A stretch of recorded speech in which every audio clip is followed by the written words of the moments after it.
Hello friends, बहुत ही demanding topic है ये। टीडीएस टीसीएस के प्रोविजन नए डायरेक्ट टैक्स कोड जो 2025 में फाइनलाइज हो ही जाने चाहिए, उसके अंदर टीडीएस और टीसीएस के प्रोविजन कैसे रहने वाले हैं। इनकम टैक्स में आप टीडीएस और टीसीएस के प्रोविजन कहां देखते हो, और उसके साथ मैं कंपेयर करके आपको दूंगा डायरेक्ट टैक्स कोड में टीडीएस और टीसीएस के प्रोविजन कहां मिलेंगे। हालांकि जब ये फाइनलाइज होगा तो इसमें कुछ सेक्शंस ऐड भी हो सकते हैं और कुछ सेक्शन मॉडिफाई भी हो सकते हैं, लेकिन ओवरऑल चैप्टर नंबर तो वही रहना चाहिए। सेक्शंस भी जो ड्राफ्टिंग है वो तो रहेगा ही, लेकिन उसके साथ कुछ उसमें एडिशन भी पॉसिबल है।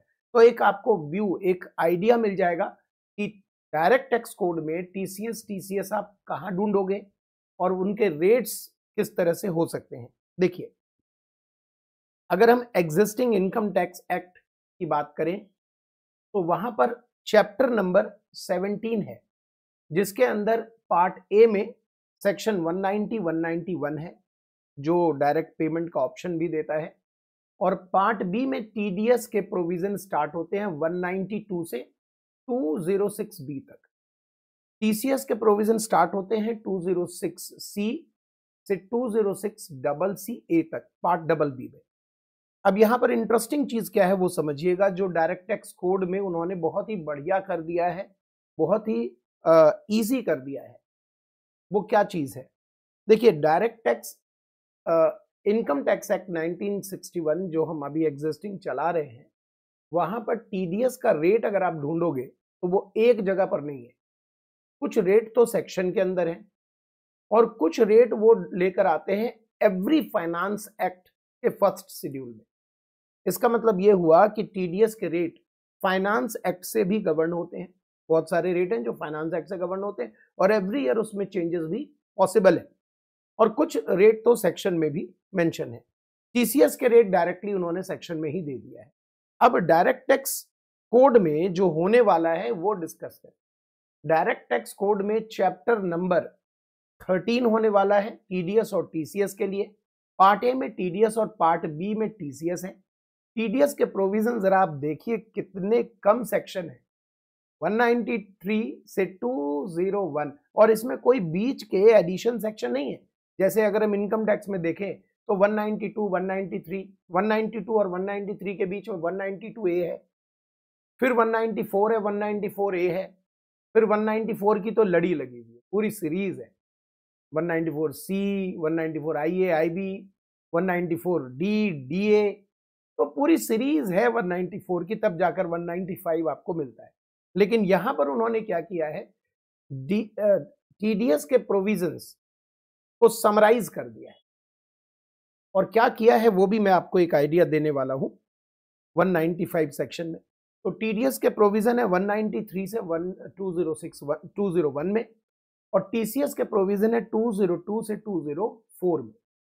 अब उन्होंने किया क्या है, उन्होंने सेक्शन में टीडीएस किस पेमेंट पे कटेगा और किस रेट से कटेगा ये रेफर कर दिया है डायरेक्ट टैक्स कोड के ही शेड्यूल 3 में और शेड्यूल 4 में। यानी जैसे आप देख रहे हो कि एग्जिस्टिंग इनकम टैक्स एक्ट में जहां पर उन्होंने सेक्शन के साथ फाइनेंस एक्ट को कनेक्ट रखा, यहां पर इन्होंने डायरेक्ट टैक्स कोड के अंदर ही शेड्यूल बना दिया। शेड्यूल 3 जो कि अगर डिडक्टी रेजिडेंट है उनके लिए है, और शेड्यूल 4 जब डिडक्टी नॉन रेजिडेंट है उनके लिए है। और टीसीएस के प्रोविजन साथ साथ में उनके रेट्स सेक्शन के अंदर ही इनबिल्ट है 202 में। तो अभी हमारे एग्जिस्टिंग में भी सेक्शन के अंदर ही टीसीएस है रेट, और आगे डीटीसी में भी सेक्शन के अंदर ही है। लेकिन जो टीडीएस में यहां आपको ढूंढना पड़ता था कि कुछ रेट सेक्शन में है, कुछ रेट फाइनेंस एक्ट के फर्स्ट शेड्यूल में, वो अब आपको एक जगह मिल जाएंगे। और इसमें भी बड़ा कॉम्प्लिकेटेड होता था दोस्त। सेक्शन में भी रेजिडेंट नॉन रेजिडेंट बिखरे पड़े थे। कुछ सेक्शन है जो सिर्फ नॉन रेजिडेंट के लिए, कुछ सेक्शन है जो सिर्फ रेजिडेंट के लिए, और कुछ सेक्शन जो रेजिडेंट नॉन रेजिडेंट दोनों के लिए, जैसे 192 दोनों के लिए, 194 बी दोनों के लिए। लेकिन 194 ई में जाएंगे तो सिर्फ एनआर के लिए, और बाकी बहुत सारे सेक्शन सिर्फ आर के लिए। यहां पर इन्होंने क्या किया है अगर डिडक्टी रेजिडेंट है, जिसका टीडीएस आप काट रहे हो वो रेजिडेंट है, तो थर्ड शेड्यूल में डाल दिया है, कॉलम बना दिया उन्होंने कि ये रहा पेमेंट और ये रहे रेट ऑफ टीडीएस, ये रहा पेमेंट और ये रहा रेट ऑफ टीडीएस। और अगर डिडक्टी नॉन रेजिडेंट है तो फोर्थ शेड्यूल में डाल दिया। दोबारा से ही लिखना पड़ा वही अमाउंट, तो भी उन्होंने शेड्यूल अलग कर दिया, ये अच्छी बात है। दोबारा से मान लीजिए सेम इनकम के ऊपर, सेम पेमेंट के ऊपर आर और एनआर दोनों पे टीडीएस कट रहा है, तो दोनों को अलग अलग 2 बार लिखना पड़ा, तो उन्होंने लिखा। तो इसका मतलब अगर आप पेमेंट कर रहे हो रेजिडेंट को तो आपकी नजर होनी चाहिए थर्ड शेड्यूल पे, और पेमेंट एनआर को कर रहे हो तो फोर्थ शेड्यूल को जाकर देख लो, वहां मिल गया तो उस रेट से टीडीएस काट लेना। और टीसीएस 202 में उन्होंने रेट भी दे दिया, प्रोविजन भी दे दिया। अब वैसे तो फाइनलाइज होने के बाद ही मुझे पढ़ाना चाहिए, लेकिन फिर भी मेरा मन, क्योंकि मुझे मालूम है कि इसमें वो चेंजेस भी बहुत ज्यादा नहीं करेंगे। प्रोविजन उन्होंने बढ़िया से बना दिया है और प्रोविजन के साथ ये कनेक्टिविटी भी है। जैसे आप एग्जिस्टिंग में टीडीएस लो रेट और नो रेट से काटते हो, तो वहां भी उसी तरह के सेक्शन होंगे, सेक्शन के नंबर बदल जाएंगे, प्रोविजन थोड़े से सिंप्लीफाई कर देंगे। जैसे कि मुझे बड़ा अच्छा लगा इन्होंने प्रोविजन 195 में, डायरेक्ट टैक्स कोड में 195 सेक्शन में जो उन्होंने प्रोविजन रखा है, ये 5 सबसेक्शन रखे हैं। मैंने सबसेक्शन की समरी बना दी कि जब आएगा फाइनलाइज होगा तो आपके लिए प्रॉपर प्रोविजंस करेंगे, लेकिन अभी समरी बना दी है। जैसे उन्होंने सबसेक्शन 1 में कहा है कि टीडीएस पेमेंट के समय काटो, जबकि एग्जिस्टिंग वाले में बहुत सारे केसेस में पेमेंट है, बहुत सारे केसेस में पेमेंट और credited which ever is earlier है, और एक आध केस ऐसा भी है जहां पर टीडीएस आप एंड ऑफ द ईयर काटते हो, जैसे 194 आईबी में। यहां पर इन्होंने दिया है कि पेमेंट करते समय टीडीएस कटेगा, तो हो सकता है इसमें चेंजेस हो, लेकिन अगर यही सबके लिए रखा है समान रूप से, तो एक अच्छी बात है। समझना आसान हो जाएगा हमें इनकम टैक्स को, समझना भी और याद रखना भी आसान हो जाएगा। नहीं, स्टूडेंट्स के लिए भी आसान है, जो कंप्लायंस करते हैं उनके लिए भी आसान है, अच्छी चीज है।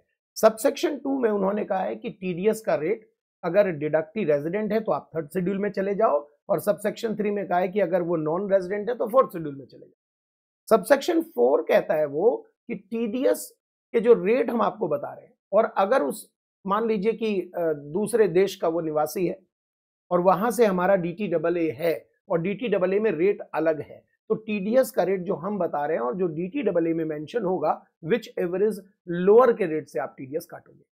और जैसा कि हमारे पास एक अलग ही सेक्शन है 206AA, अगर टीडीएस अगर पैन के आप डिफॉल्टर हो तो हाइयर रेट लगेगा, तो वो अलग ही हमारा एक सेक्शन है, इन्होंने सबसेक्शन 5 में डालकर निपटा दिया। 195 सबसेक्शन 5 में डालकर निपटा दिया कि अगर पैन के डिफॉल्टर हैं तो मिनिमम 20% आपको देना पड़ेगा। अब इंटरेस्टिंगली हमारे पास एग्जिस्टिंग लॉ में 206AB भी है, जो कि आईटीआर ना फाइल करने वालों के लिए टीडीएस का रेट बताता है, वो यहां नहीं है। उसका रीजन मुझे मालूम है, क्योंकि डीटीसी 2010 का ड्राफ्टिंग हम देख रहे हैं और वो आया बाद में, 206AB जो सेक्शन है वो बाद में आया है। ऐसे में जब ये करेक्ट करेंगे, यानी जो रीड्राफ्ट कर रहे हैं डीटीसी को 2025 के बजट में, वहां पर मुझे लगता है इसमें एक सब सेक्शन और जुड़ जाना चाहिए आईटीआर के डिफॉल्टर के लिए। देखते हैं क्या होता है। आए उससे पहले देखिए, होता है ना, मूवी आने से पहले हम चाहते हैं कि ट्रेलर मिल जाए हमें कहीं देखने को, तो अक्सर बस बातें यही होती हैं कि डीटीसी आ जाएगा तो ऐसा हो जाएगा, आ जाएगा तो ऐसा हो जाएगा, कुछ फिर भी मन करता है आपका कि अंदर है क्या।